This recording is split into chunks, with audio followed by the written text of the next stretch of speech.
तुष्टीकरण की राजनीति के चक्कर में कांग्रेस ने वक्फ नाम का ऐसा भस्मासुर खड़ा कर दिया था जिसने एक दिन इस देश की आत्मा को ही भस्म करने की कोशिश की थी। यानी इस देश की संसद पर कब्जा करने तक की कोशिश की गई थी। उसी वक्फ नाम के भस्मासुर के अंत के लिए है वक्फ संशोधन विधेयक 2025।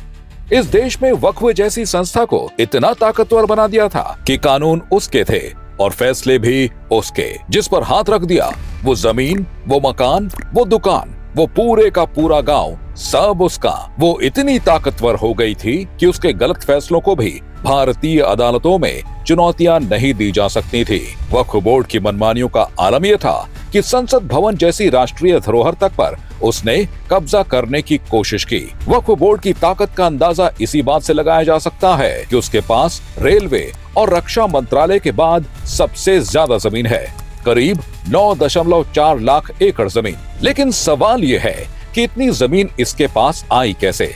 और जवाब है कांग्रेस की मेहरबानी और वक्फ को दी गई असीमित शक्तियां। 1995 में वक्फ एक्ट में संशोधन और फिर 2013 में कांग्रेस की यूपीए सरकार ने इसे ऐसी ताकत दी कि वक्फ बोर्ड किसी भी जमीन पर दावा कर सकता था। तमिलनाडु में 1500 साल पुराना हिंदू मंदिर और उसकी 300 एकड़ जमीन को वक्फ ने अपनी संपत्ति घोषित कर दिया। महाराष्ट्र में कई हिंदू मंदिरों और संस्थानों की जमीनें वक्फ ने अवैध रूप से हथिया ली। मामला कोर्ट तक गया, लेकिन ट्रिब्यूनल का कानून बाधा बन गया।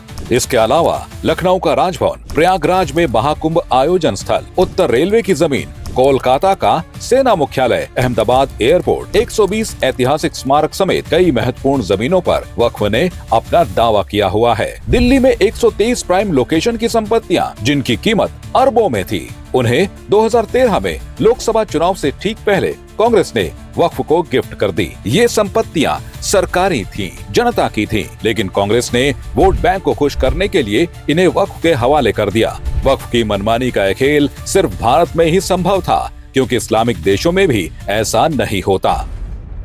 पाकिस्तान, सऊदी अरब, तुर्की, मिस्र जैसे देशों में वक्फ को इतनी खुली छूट नहीं है। वहाँ सख्त कानून है। वक्फ जैसी कोई संस्था आपकी जमीन नहीं छीन सकती। लेकिन भारत में कांग्रेस ने वक्फ को ऐसा हथियार बना दिया कि कुछ सालों में ही इसकी संपत्ति दोगुनी हो गई। कांग्रेस का तर्क था कि वक्फ गरीब मुस्लिमों के लिए है, लेकिन सच ये था कि कांग्रेस ने इसे भू माफियाओं का अड्डा बना दिया था। वक्फ बोर्ड एक धार्मिक संस्था थी जिसे मुस्लिम समुदाय के कल्याण के लिए बनाया गया था, लेकिन इसे कांग्रेस ने अपने राजनीतिक तुष्टीकरण के लिए इस्तेमाल किया। इसका नतीजा ये हुआ कि यह देश के कानून से ऊपर हो गया और मनमानी करने लगा। इन्हीं मनमानियों को रोकने और आम मुसलमानों के हितों के लिए सरकार वक्फ संशोधन विधेयक लाई है।